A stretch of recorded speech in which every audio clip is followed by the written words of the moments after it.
Los hermanos ellos de los ríos. No es broma para ellos, ¿no? Broma local. Bienvenidos todos, Alicia también. Pensamos que ya no íbamos a venir, Alicia.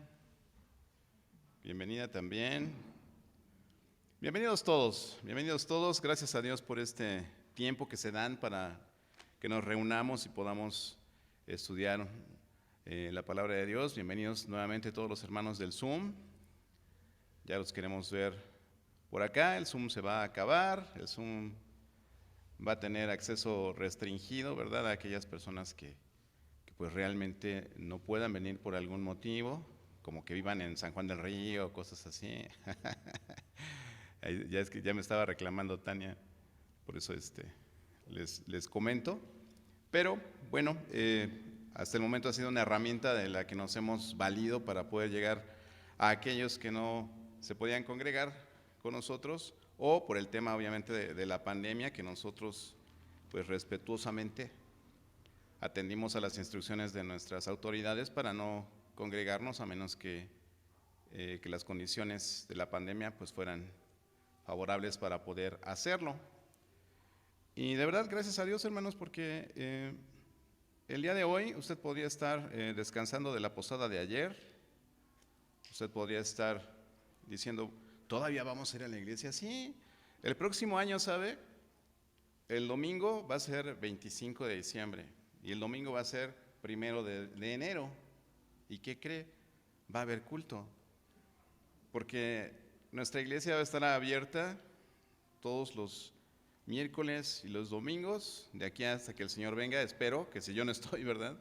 Eh, mi sucesor pueda decir lo mismo y que esta iglesia no se cierre, porque ese día podría ser que llegara una persona buscando encontrar a Cristo. Y si aquí no está abierto, ¿qué vamos a hacer, hermanos? ¿No? Por eso siempre decimos que nuestra iglesia es una iglesia de puertas abiertas. La puerta siempre va a estar abierta. Claro, a veces se han metido a llevarse el cobre y otras cosas, pero bueno, abierta cuando nosotros la abramos, ¿no? Entonces, así es esto. Pues hoy vamos a continuar con nuestra serie acerca de las obras de Cristo. Ciertamente estamos en una época donde en el mundo se festeja la Navidad y lo que festejamos pues es en teoría, digo en teoría porque no todos festejamos el nacimiento de Jesús. La semana pasada precisamente hablamos acerca del nacimiento de Jesús y acerca de todas esas peculiaridades que estuvieron dándose en torno a su nacimiento y las profecías que se cumplieron con su solo nacimiento. El mensaje que predicábamos ayer, bueno, compartíamos un breve mensaje con las personas que vinieron al desayuno, es ese mensaje que esas huestes celestiales cantaban alabando a Dios y decían, gloria a Dios en las alturas y en la tierra paz a los hombres, buena voluntad para con los hombres.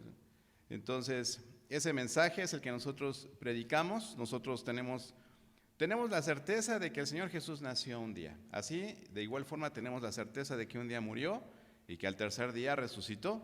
Eso lo tenemos claro y sabemos que es el Evangelio que nos enseña el apóstol Pablo en 1 Corintios 15. Nos enseña que ese es el Evangelio, ese es el mensaje que nosotros tenemos que estar transmitiendo a los demás. Y ese mensaje de reconciliación que dice tal cual, reconcíliate con Dios, porque a eso vino Cristo. No vino a juzgar al mundo, sino para que el mundo sea salvado por él. ¿Y a través de qué? De su muerte y resurrección. Entonces, dentro de las obras de Cristo, no solamente está su nacimiento es importante. En días pasados yo compartía en el Facebook una publicación de un coro que cantaban, qué raro, ¿no? Un coro que cantaba, pero cantaban algunos himnos navideños y había un poquito de mensaje bíblico en esta presentación. Y alguien se pone, ya saben cómo hay gente, ¿no? Que mis haters que tengo ahí de repente, hay gentes que condicionan o contradicen las cosas que a veces uno publica. Y decía, bueno, es que el Señor lo que dice es que celebremos su muerte y no su nacimiento, ¿no? Digo, yo creo que tenemos que celebrar toda la vida de Cristo, ¿no? Porque desde su nacimiento hasta su ascensión, todo estaba profetizado y era algo importante. Entonces, nosotros no nos enfocamos solamente en su nacimiento, sino en su obra completa.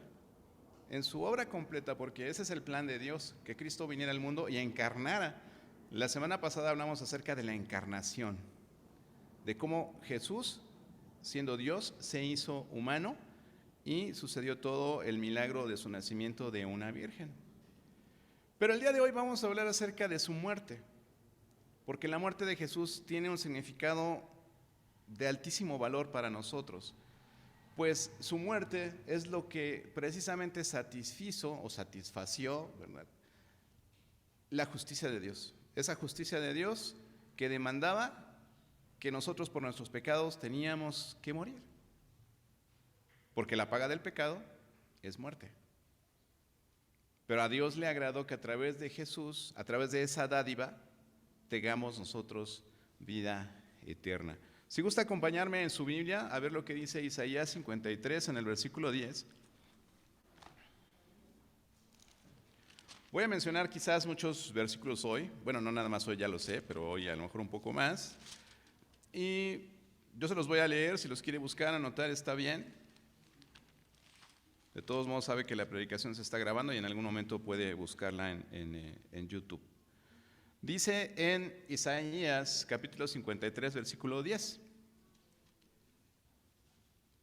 Con todo eso, Jehová quiso quebrantarlo, sujetándole a padecimiento. Cuando haya puesto su vida en expiación por el pecado, verá linaje, vivirá por largos días, y la voluntad de Jehová será en su mano prosperada. ¿De quién está hablando el capítulo 53? De ese Mesías, de ese varón de dolores. Pero habla de una glorificación que se da posterior a su muerte. Y dice aquí, con todo eso, Jehová quiso quebrantarlo, sujetándole a padecimiento. Y dice, cuando haya puesto su vida en expiación por el pecado, verá linaje, vivirá por largos días, y la voluntad de Jehová será en su mano prosperada. Hablando del plan de Dios precisamente para la humanidad.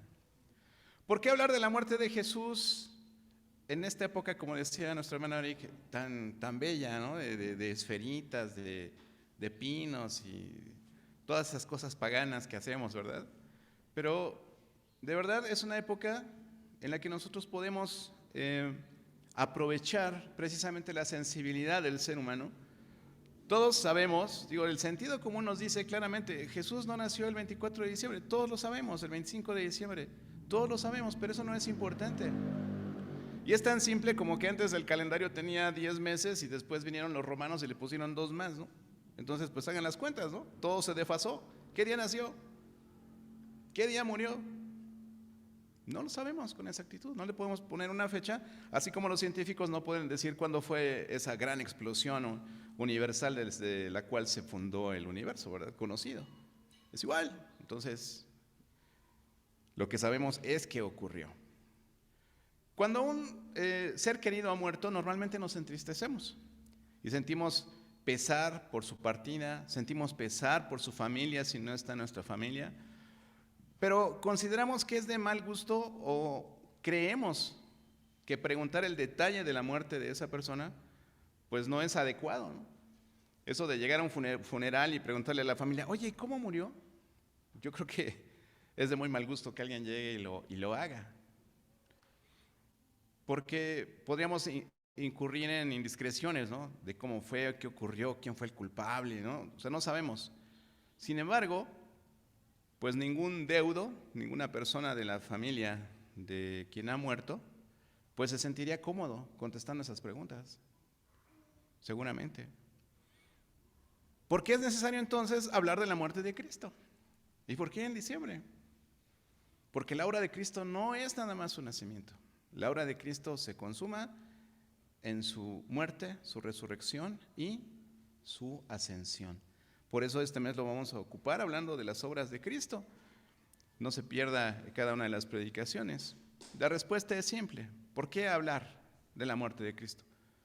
Porque es importante, porque es relevante y para nosotros representa el fundamento de nuestra fe. Porque la muerte de Cristo no es similar a ningún otro ser humano y el beneficio que la muerte de Jesús trajo a la humanidad simplemente es inconmensurable. O sea, no se puede medir, no se puede pesar, no se puede valorar, simplemente no tiene precio. Por ello, el día de hoy vamos a hablar acerca de esas peculiaridades en su muerte y los resultados que esto trajo a nosotros si nosotros creemos y confiamos en su muerte para el perdón de nuestros pecados. Porque es lo que dice 1 Corintios 15, versículo 3, cuando el apóstol Pablo nos define el evangelio. Dice, primeramente les he predicado esto, ¿verdad? Desde el principio. Dice que Cristo murió, una partícula ahí importantísima de 3 palabras que dice, por nuestros pecados. Cristo murió por nuestros pecados. Eso es el principio del evangelio. Y resucitó al tercer día, de acuerdo a las Escrituras. Acompáñame a orar para adentrarnos en el tema. Padre Celestial, cuántas gracias te damos en esta tarde, porque Señor, tú eres perfecto, porque tú eres santo, porque tú eres justo, porque tú nos has amado tanto que mandaste a tu Hijo Jesús a hacerse hombre, a hacerse humano, y a través de ello pudo vivir una vida como la podemos vivir cualquiera de nosotros. Él nos puso el ejemplo y nos dijo, aprendan de mí, sean mansos y humildes de corazón. Y el día de hoy, Padre, queremos aprender acerca de su muerte y todo lo que tú planeaste para que esto estuviera de acuerdo a tu plan y que nosotros pudiéramos ser esos beneficiarios de este sacrificio que hizo por nosotros. Gracias por su vida, gracias por su muerte, por su nacimiento, y gracias porque podemos leer en tu palabra todos los detalles al respecto y gozarnos en ello, y también maravillarnos, Padre, de todas las cosas que tú haces con tal perfección, con tal precisión. Gracias, Señor. En el nombre de Jesús, amén. Bien, tal como les dije antes, pues no vamos a reparar en los detalles de la muerte de Jesús, ni en las caídas, ni en lo que sufrió, porque eso es algo que comúnmente lo revisamos en Semana Santa, cuando también encontramos otra época del año en la que es importante hablar de Cristo y de su sacrificio. Todos sabemos, hemos visto películas, todos hemos visto documentales, lo hemos leído en nuestra Biblia, cómo sufrió tanto castigo, tanta humillación, la humillación máxima, el dolor máximo que se le puede infringir a un ser humano. Se le trató peor que al criminal más desalmado que pudiera existir, y no solo hablando del castigo físico, sino también hablando de la falta total de justicia que se hizo con él. No tuvo un juicio justo, ¿sí? Las autoridades realmente no tomaron en cuenta todas las pruebas, las evidencias como para poder condenarle. Solamente escuchamos que alguien por ahí dijo, yo me lavo las manos, y lo entregó para ser crucificado. Hoy vamos a hablar acerca de las singularidades de la muerte de Jesús. Vamos a hablar de 5 singularidades muy importantes que se dieron durante su muerte. Y la primera de ellas es muy importante, y es que su muerte fue predicha. Su muerte fue predicha por los profetas del Antiguo Testamento. Tan solo en las 6 horas que Jesús estuvo ahí clavado en la cruz, ahí en el cerrito del Gólgota, de la calavera, se cumplieron alrededor de 36 profecías. En esas 6 horas se cumplieron 36 profecías. La muerte de Jesús fue predicha, es la primera singularidad. La segunda singularidad que les voy a exponer es que su muerte fue inevitable. ¿Sí? ¿Por qué su muerte fue inevitable? Muy simple, hermanos. Porque Él decidió morir. Él decidió morir. ¿Sí? Él decidió morir. Dice en Juan 10, 17 y 18. Dice, por eso me ama el Padre, porque yo pongo mi vida para volverla a tomar. Nadie me la quita, sino que yo de mí mismo la pongo. Tengo poder para ponerla y tengo poder para volverla a tomar. Este mandamiento recibí de mi Padre. Esa es la segunda peculiaridad, que su muerte fue inevitable. En primer lugar, ¿por qué? Porque Él decidió morir. Él decidió morir. Él escogió voluntariamente morir. Dice en Tito 2:14, quien se dio a sí mismo por nosotros para redimirnos de toda iniquidad y purificar para sí un pueblo propio, celoso de buenas obras. Su muerte fue inevitable. Él decidió morir. Él lo escogió voluntariamente. Él mismo ordenó su muerte. Dice en Lucas 23:46. Entonces Jesús, clamando a gran voz, dijo, Padre, en tus manos encomiendo mi espíritu. Y habiendo dicho esto, expiró.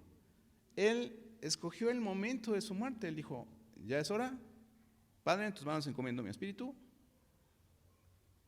Y se apagó. Él escogió voluntariamente morir, Jesús ordenó su muerte y también incluso habla acerca del método de su muerte. Cuando les dice a sus discípulos en Lucas 24:7, es necesario que el Hijo del Hombre sea entregado en manos de hombres pecadores y que sea crucificado y resucite al tercer día. Entonces, el método de su muerte también, la crucifixión. Y el modo de su muerte, ¿no? Dice en Juan 19:30, y habiendo inclinado la cabeza, entregó el espíritu. Se dice que cuando se acerca la muerte, los moribundos son vencidos por la debilidad y después de un jadeo o de su respiración que se pone un poquito más intensa, finalmente dan un último, exhalan y mueren. Pero ¿qué pasó con Jesús? No fue así. Dice que él, la palabra de Dios dice que él inclinó su cabeza. Y cuando usa esa palabra de que se inclinó su cabeza, es la misma expresión, la misma palabra que se utiliza en Mateo 8:20, donde Jesús declara que el Hijo del Hombre no tiene dónde recostar su cabeza. Es esa misma expresión. Entonces, cuando él muere, deliberadamente inclina su cabeza. O sea, él no exhala y se muere, sino él dice, ¡fuf!, y se inclina. Entonces, toda la forma en la que Jesús murió fue totalmente planeado. Él dijo cómo iba a ser, cómo sucedió, y él posicionó su cabeza así, en fortaleza y confianza, diciendo, ya terminé. ¿Cómo dice el Señor? Consumado es. Y entonces murió. En tus manos encomiendo mi espíritu. Todo esto él lo ordenó. La tercera peculiaridad es sumamente importante porque eso lo califica precisamente para estar ahí en la cruz y ser ese cordero de Dios que fue inmolado por los demás, ese cordero sin mancha. Y esa tercera peculiaridad es que su muerte no fue producto del pecado. Su muerte no fue producto del pecado. Dice en Romanos 6:23, porque la paga del pecado es muerte. Y Jesús murió, pero murió sin pecado. Esa es la tercera peculiaridad en la muerte de nuestro Señor Jesús. La palabra traducida, ya lo he explicado en otras ocasiones, de paga, es el salario que se les daba a los soldados romanos, que normalmente era en despensa, ¿no? Les daban pescado, les daban harina, les daban algunas cosas así. Y aparte de todo, los soldados se quejaban porque era poco, era una mala paga, ¿no? Entonces, cuando leemos Romanos 6:23, tenemos que entender que la paga del pecado es mala. Es una mala paga y además es un salario. Es algo que se merece. Yo trabajé toda la semana y merezco mi sueldo. Entonces, de igual forma, cuando habla de esa paga, es la paga que se le daba a los soldados romanos. Y vean el contraste de ese versículo. Dice, porque la paga del pecado es muerte. Entonces, la mala paga de ser pecador es morir. Es una mala paga y es una paga que merecemos. Y la segunda parte del versículo dice, mas la dádiva de Dios es todo lo contrario. No es una paga, es un regalo. La dádiva de Dios es vida eterna en Cristo Jesús, Señor nuestro. Qué contraste, ¿no? Cuando leas Romanos 6:23, piensa en eso. Nosotros merecemos la muerte como paga, pero Dios nos da un regalo y ese regalo es de vida. ¿Sí? Ahora también en 2 Corintios 5:21 dice, al que no conoció pecado por nosotros lo hizo pecado. La frase que dice no conoció pecado es una expresión hermosa y de muy grande dignidad, hermanos, porque indica su pureza entera, completa y perfecta. Él nunca estuvo familiarizado con el pecado. Fue totalmente extraño o ajeno a lo que es la transgresión. Sabemos que hay dos palabras para el pecado en griego, una es hamartía y la otra es parabasis. Una significa errar en el blanco, es no hacer lo correcto. Y la otra es transgresión directa de la ley, o sea, transgredir la ley, rebasar la línea. Entonces, hamartía y parabasis son las dos palabras en griego para el pecado en el Nuevo Testamento. Jesús, ninguna de las dos. Ni transgredió la ley, ni tampoco erró, tampoco pecó por error, ni una sola vez. Y es lo que dice la palabra de Dios. Él tiene un corazón y una mente perfectamente puros y santos ante los ojos de Dios. Él era realmente un hombre conforme al corazón de Dios. Eso es lo que estamos estudiando con mis hermanos varones en el estudio de varones. Y Jesús es nuestro ejemplo a seguir. La cuarta peculiaridad de la muerte de Jesús es que su muerte fue acompañada de muchos milagros. Sabemos que hubieron varias cosas que sucedieron en el momento que Jesús murió. Se los voy a referir nada más así relacionándoselos. El primer milagro fue el milagro de las tinieblas. Cuando era la hora tercera, dice en Marcos 15:25, que se puso oscuro. Que se puso oscuro totalmente, como si fuera un eclipse, se puso oscuro. Otra de los milagros que sucedieron es que se rasgó el velo del templo. Y según los rabinos, este velo, porque a veces decimos, pues ¿qué tiene de especial que se haya roto el velo, no? Pero este velo era un velo que tenía, mi mano no es chiquita, ¿no? Tenía este grosor más o menos, dice de un palmo, de grueso, ¿no? De grueso el velo. Además de eso, estaba tejido de 72 trenzas enroscadas. O sea, no era cualquier velo, era como un muro de tela, ¿no? Era un muro de tela. Y cada trenza además no era de un solo hilo, estaba hecha de 24 hilos. Entonces, cuando usted diga, se rasgó el templo, el velo del templo, es un milagro. Porque además se rompió de arriba para abajo, ¿no? Es otra de las peculiaridades. De estos velos se hacían 2 al año. Y según el lenguaje exagerado de los tiempos, se necesitaban 300 sacerdotes para poder manipularlo, ¿no? O sea, no era como la bandera asta bandera y del Zócalo, ¿no? Eran 300 sacerdotes para poderlo cargar, colgar. Entonces, imagínense. Y en Marcos 15:38 es donde dice precisamente que el velo del templo se rasgó en 2, pero de arriba a abajo. O sea, no es ni siquiera que lo agarraron de abajo y tú jálale de allá y yo de acá, Miguel, y órale. No. Fue de arriba para abajo. Entonces fue un milagro. El terremoto fue otro milagro que también sucedió. Hubo un terremoto. En Mateo 27:51 dice, y aquí el velo del templo se rasgó en 2 de arriba abajo y la tierra tembló y las rocas se partieron.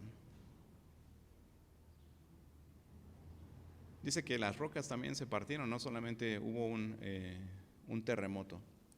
Y bueno, también se habla de que este terremoto históricamente ha sido registrado y en la región de Tiberio César, como lo relata un historiador romano, habla de ese terremoto, dice que se sintió en 12 ciudades en Asia y que pues todavía hasta el día de hoy hay vestigios, ¿no?, de piedras que se fracturaron en ese entonces. Dice en el Salmo 18:7 también, la tierra fue conmovida y tembló, se conmovieron los cimientos de los montes y se estremecieron porque se indignó él. Y nosotros todavía a veces tenemos esa idea, ¿no? No, Dios no puede estar molesto conmigo, ¿no? Dios no se enoja, Dios es amor, Diosito me ama, ¿no? A veces decimos así. O hay personas que dicen eso, pero sabemos que Dios es celoso. Él es celoso y Él pide la honra exclusivamente para Él. Otro milagro que hubo precisamente es este que les mencionaba, de las rocas que fueron desgarradas. Igual allí en Mateo 27:51 dice, y aquí el velo del templo se rasgó en 2 de arriba abajo y la tierra tembló y las rocas se partieron. Otro evento milagroso que se dio cuando Jesús murió fue que los sepulcros se abrieron. ¿Sí? Hubo sepulcros abiertos y se habla ahí en Mateo 27, en los versículos 52 y 53, dice, y se abrieron los sepulcros y muchos cuerpos de santos que habían dormido se levantaron y saliendo de los sepulcros después de la resurrección de Él, vinieron a la santa ciudad y aparecieron a muchos. Creo que fue en octubre del año pasado, sí, debió ser más o menos por octubre, que estuvimos teniendo esta serie de los eventos futuros. Futuro estás listo, algo así se llamaba, esta serie. Y hablábamos precisamente de las diferentes resurrecciones que tenemos ahí en la línea del tiempo de la historia de la humanidad. Entonces, cuando guste, puede revisarlo. Bueno, la quinta peculiaridad de la muerte de Jesús es que su muerte fue la única muerte que hizo posible el perdón de pecados. No podía haber sido a través de otra persona. Dice en Juan 1:29, El siguiente día vio Juan a Jesús que venía a él y le dijo: he aquí el Cordero de Dios que quita el pecado del mundo. Jesús fue el Cordero perfecto, sin mancha, sin ningún defecto, que era el único que podía ser propicio. ¿Para qué? Como les decía en un principio, para poder satisfacer la justicia de Dios, la justicia que demandaba el pecado del mundo. Alguien tenía que pagar, pero tenía que ser un cordero de acuerdo a lo que establecía la Escritura, un cordero sin mancha, un cordero sin defecto.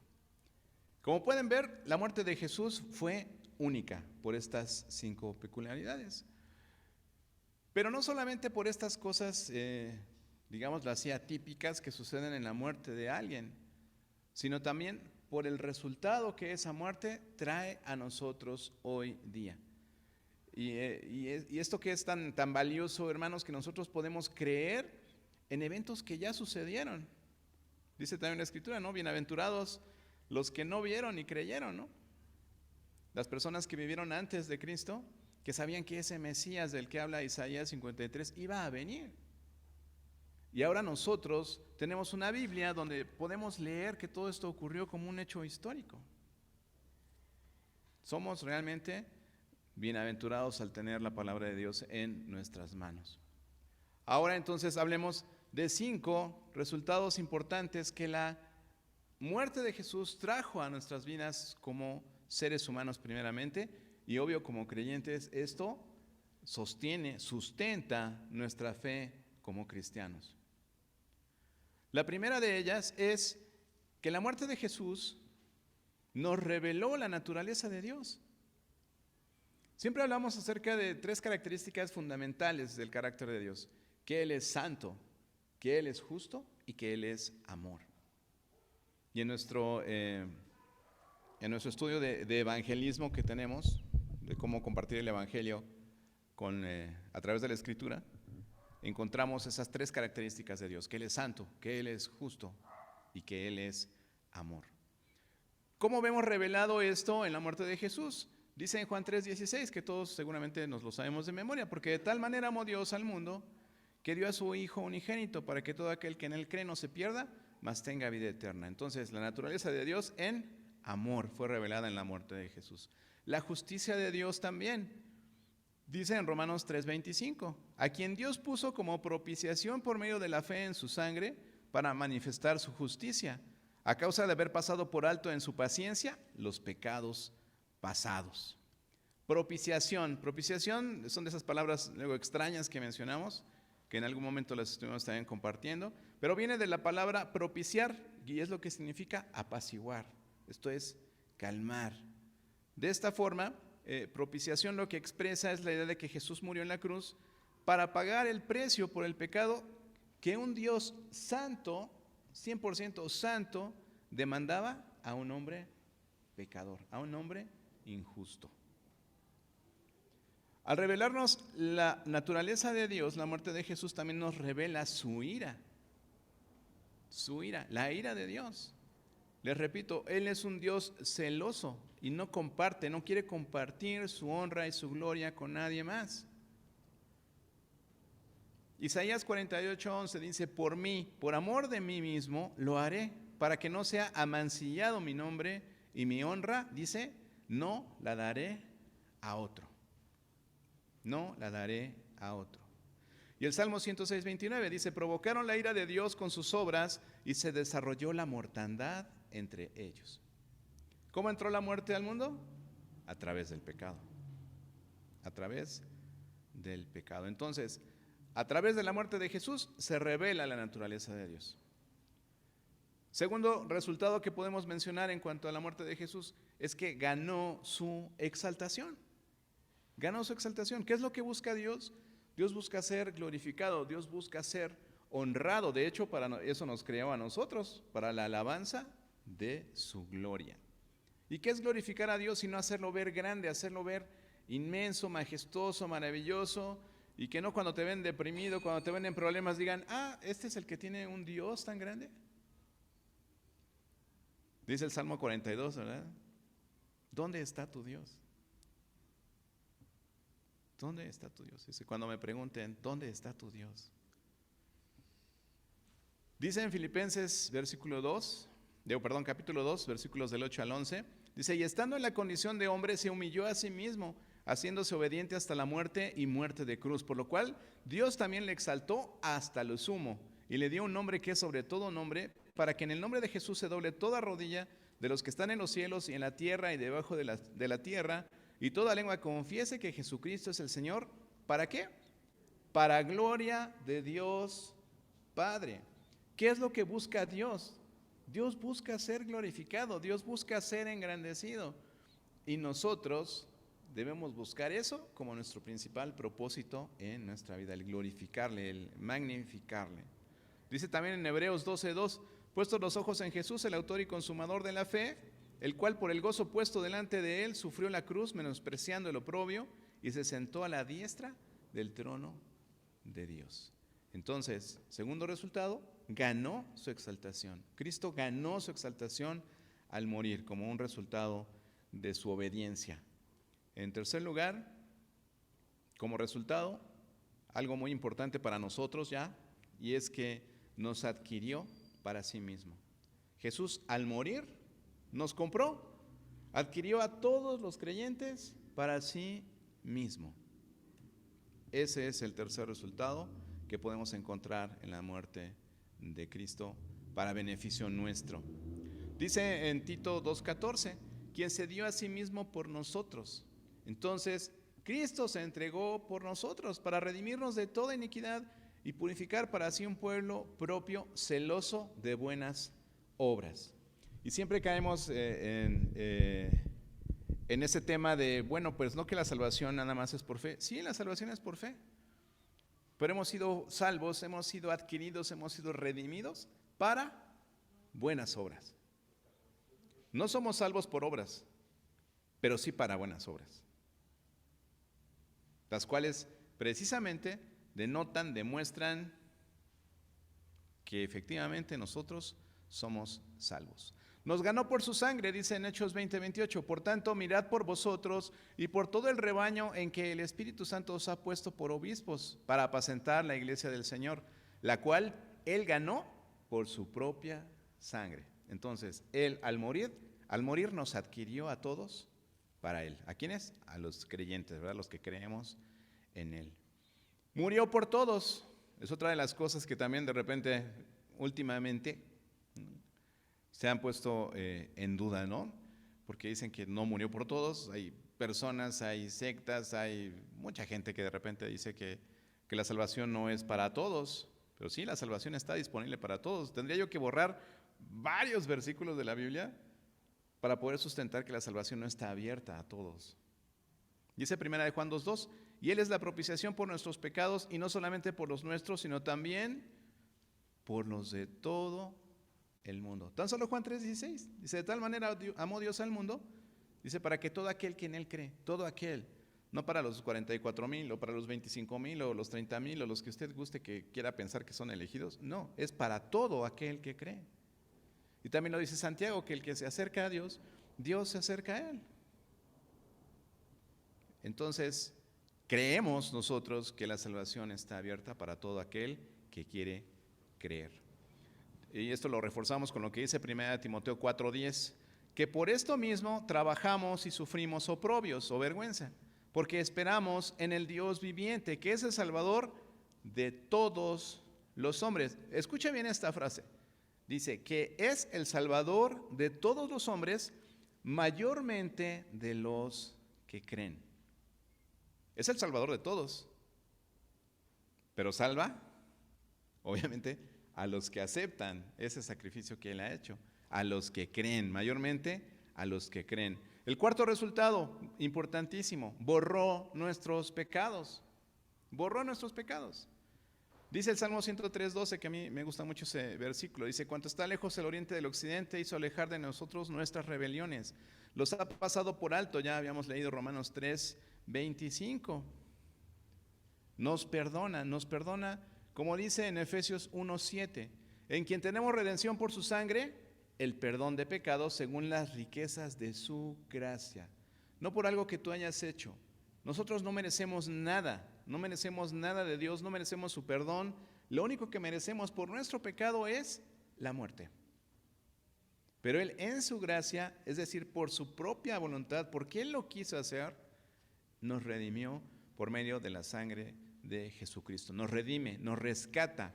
Entendiendo por rescate lo que es un precio pagado. Por eso hablamos en el tercer resultado, de que somos adquiridos para Él. Él nos compró con su sangre. Él nos compró.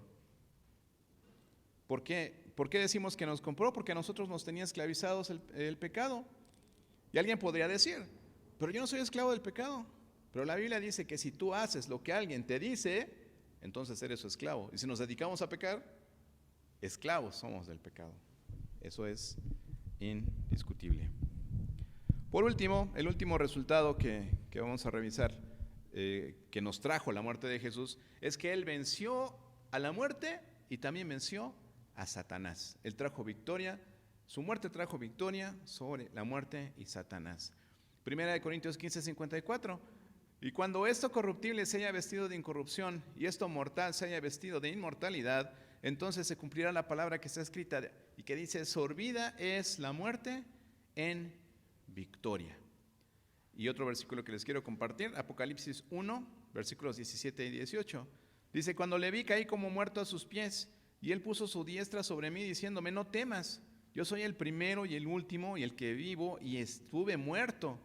Mas he aquí que vivo por los siglos de los siglos, amén. Y tengo las llaves de la muerte y del Hades. O sea, yo vencí. Yo vencí. ¿Dónde leemos acerca de la victoria sobre Satanás? Así que por cuanto los hijos participaron de la carne, dice Hebreos capítulo 2, versículo 14, así que por cuanto los hijos participaron de carne y sangre, Él también participó de lo mismo, para destruir por medio de la muerte al que tenía el imperio de la muerte, esto es, al diablo. Vencido es Satanás. Vencido es Satanás. Aquí nosotros nunca vamos a bailar encima de Satanás, nunca lo vamos a pisotear, ni vamos a declarar victoria sobre él, ni lo vamos a poner como nuestro enemigo en el estrado de nuestros pies. No. Y lo hemos hablado, hermanos.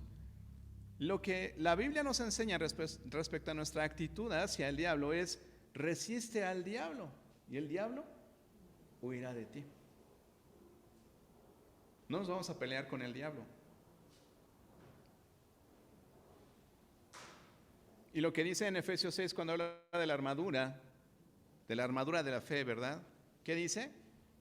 Que con el escudo de la fe nosotros vamos a apagar los dardos de fuego que nos lanza el maligno. Nosotros no vemos ahí, no leemos que debemos agarrar nuestra espada y darle de espadazos al diablo. Dice, resiste al diablo. ¿Cómo? A través de la fe. Y lo mencioné recién, cuando Jesús es tentado por Satanás en el desierto, el Señor Jesús tenía todo el poder, siendo 100% Dios, además de ser 100% hombre. Él pudo destruir en ese momento a Satanás con un chasquido de dedos. Pero Él nos deja el ejemplo. ¿Cómo resistió Jesús al diablo? Con la palabra de Dios. Y es cuando entendemos que el escudo de la fe se deriva de que lo que dice Romanos 10:17, que la fe viene por el oír y el oír por la palabra de Dios. Entonces, si tú tienes fe, tú puedes resistir al diablo. ¿Cómo puedes tener fe? ¿Cómo puedes desarrollar tu fe? Teniendo contacto con la palabra de Dios constantemente, aprendiendo y respondiendo tal como respondió el Señor Jesús cada vez que el diablo lo tentó. Así. Entonces, quinto resultado, venció la muerte y venció a Satanás. ¿Qué les parecen? Cinco peculiaridades de la muerte de Jesús, 5 resultados maravillosos, grandiosos, inconmensurables, invaluables acerca de la muerte de Jesús. Navidad es un tiempo para hablar de Jesús, pero su obra no se queda solamente en su nacimiento. Su obra habla de todo lo que vivió Jesús, habla de su muerte, habla de su resurrección, habla de su ascensión, y todo eso es lo que vamos a estar estudiando, revisando en este mes. Qué hermoso el plan de Dios. Qué hermoso una muerte tan peculiar. Qué hermoso una muerte con tantos beneficios para nosotros. ¿Qué les parece? El mensaje de la Biblia es claro. Dios mandó a su Hijo a morir por nosotros para que nosotros obtuviéramos principalmente el perdón de pecados. Y con esto, la entrada a la vida eterna. Entonces, hermanos, Jesús ya pagó. Usted no tiene que hacer nada más que creer, más que confiar en ese sacrificio que Jesús hizo por nosotros en la cruz. Él ya pagó. Tomó nuestro lugar voluntariamente y lo único que tenemos que hacer es creerlo, tener fe, confiar. Tener fe es confiar, saber que eso es lo que sucedió efectivamente. Creerlo, hermanos, que nosotros lo creamos, porque a veces no lo podemos transmitir porque ni nosotros mismos nos la creemos. Y lo que estamos haciendo precisamente este mes es eso, que tú lo veas a través de la palabra de Dios, que lo asimiles, que lo retengas, que lo creas y entonces tú puedas transmitirlo con toda confianza, con toda fidelidad a las personas que están a tu alrededor y que necesitan escuchar este mensaje.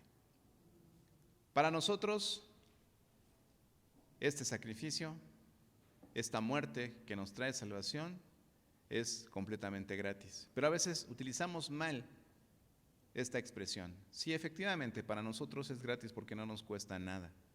Pero a Dios le costó la sangre y la vida de su Hijo. ¿Lo crees? Amén, amén. Vamos a ponernos de pie y vamos a dar gracias a Dios por su palabra.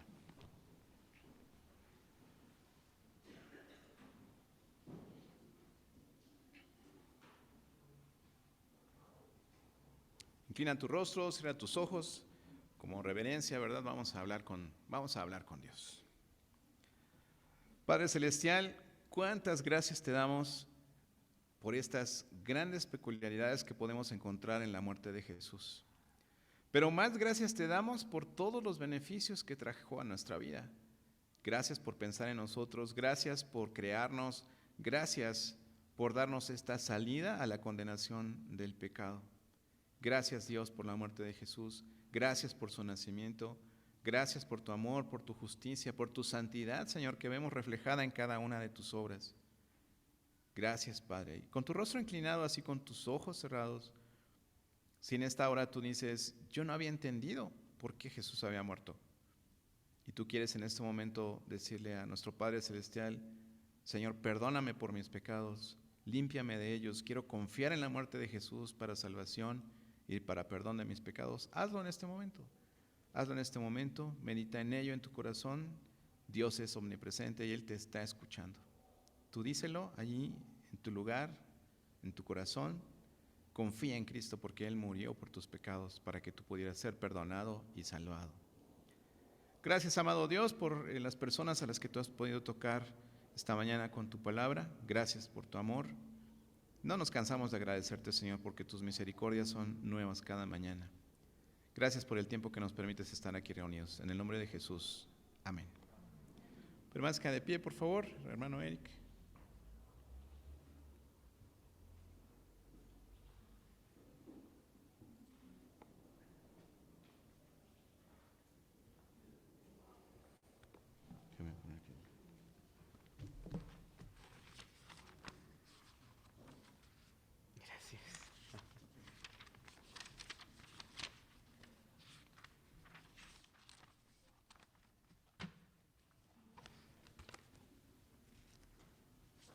Qué hermoso mensaje, hermanos. Gloria a Dios por nuestro Señor Jesús. Y bueno, hermanos, vamos a cantar un himno ya para despedirnos.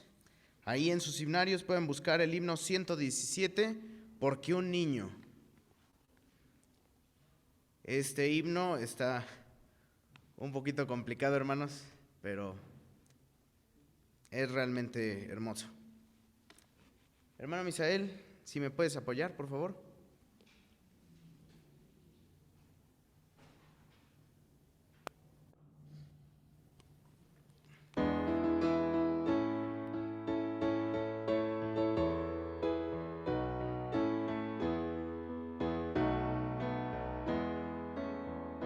Porque un niño nos es nacido, porque un niño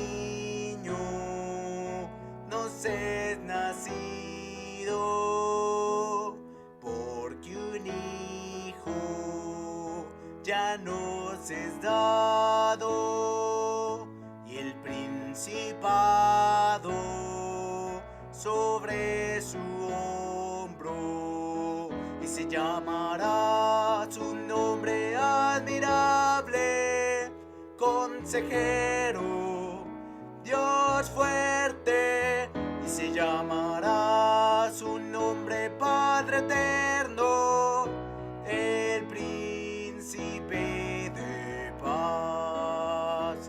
Porque un niño nos es nacido, porque un niño nos es nacido, porque un hijo ya nos es dado, y el principado sobre su hombro, y se llamará su nombre admirable, Consejero, Dios fuerte, y se llamará su nombre Padre eterno, el príncipe de paz, y se llamará su nombre admirable, Consejero, Dios fuerte, y se llamará su nombre Padre eterno, el príncipe de paz.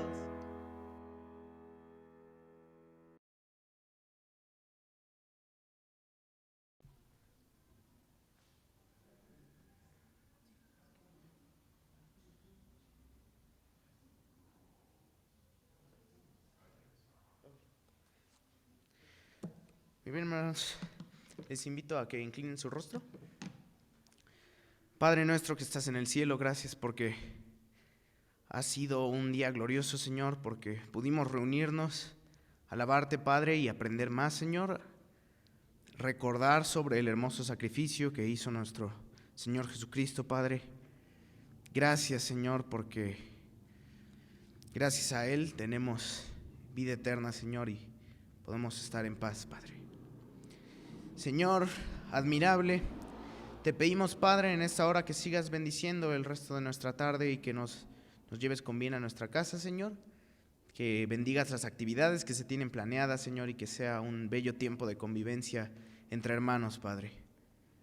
Bendice este día, Señor, y gracias por la oportunidad que nos das de ser llamados tus hijos, Señor.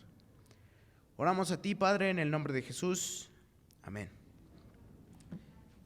Pastor, ¿puede pasar a dar los anuncios? Pueden sentarse, ¿no? Pueden sentarse, hermanos. Los anuncios son muy rápidos.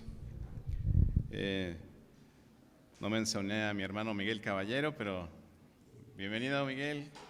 Y ahorita nos saludaremos adecuadamente.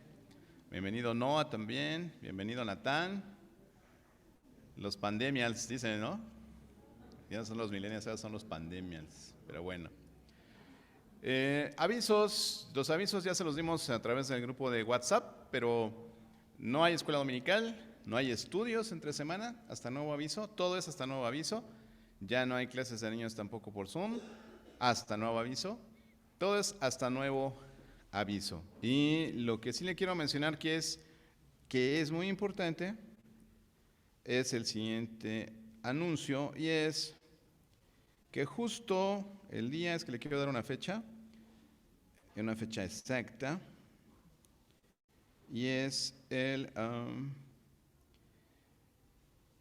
día domingo 16 de enero de 2022 tendremos nuestra reunión anual de miembros de la iglesia. Y yo sé que muchas visitas ahorita van a decir, bueno, ¿y quiénes son los miembros? Pero ese día no solamente van a estar los miembros y los prospectos de miembros, sino están invitados, y eso también es para mis queridos hermanos de Zoom.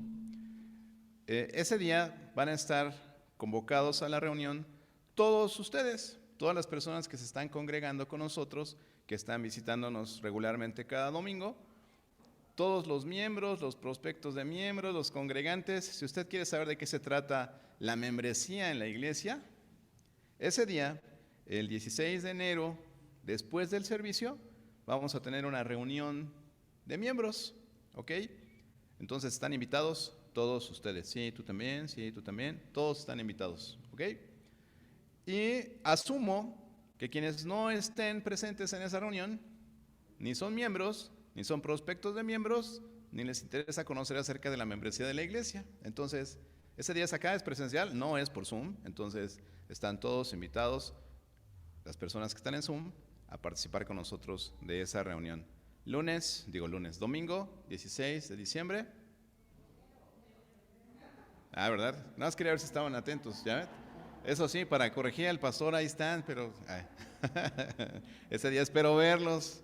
Domingo 16 de enero de 2022, aproximadamente a las 2 p.m., vamos a tener nuestra reunión. Después del servicio normal, entonces entramos a esta reunión. ¿Ok? Dios les bendiga y, bueno, lo que sigue. ¿Qué pasó? ¿Tú vas a anunciar lo que sigue? Ok, bueno. El hermano Eric va a anunciar lo que sigue.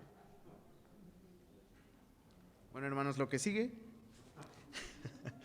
Como saben, o espero que sepan, vamos a tener nuestra comida de Navidad como iglesia, así que pues les invito a que puedan voltear sus sillas en cuanto ya despidamos, porque vamos a estar utilizando estas mesas. Se va a poner una mesa acá al lado y vamos a hacer como tipo buffet para que se vayan sirviendo, y absolutamente todos están invitados, hermanos, así que no se vaya, quédese, conviva un rato con sus hermanos y comamos juntos, y ya, eso es lo que sigue.